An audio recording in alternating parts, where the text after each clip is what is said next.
പെയ്തു നീ ചെയ്യാതെ ഞാൻ കമ്പിളി പോലെ നിന്നെ മെല്ലെ വേരുകളാഴ്ത്തിടാം നിൻ ഹരിത പരവതാനിയാവാം കൂട്ടുന്നില്ലെങ്കിലും എന്നെ പറിച്ചെറിഞ്ഞാലും വീണ്ടും പടർന്നു കേറിടും ഞാൻ കാലം കൂട്ടുനിന്നില്ലെങ്കിൽ എന്നെ പറിച്ചെറിഞ്ഞാലും വീണ്ടും പടർന്നു കേറിടും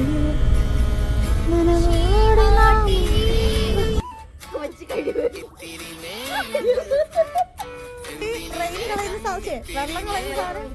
പിടിച്ച് ഞാൻ നിന്നോട്ടെ നിന്നുടെ മൃദുല പ്രതലമധിക മധുരമതി മനോ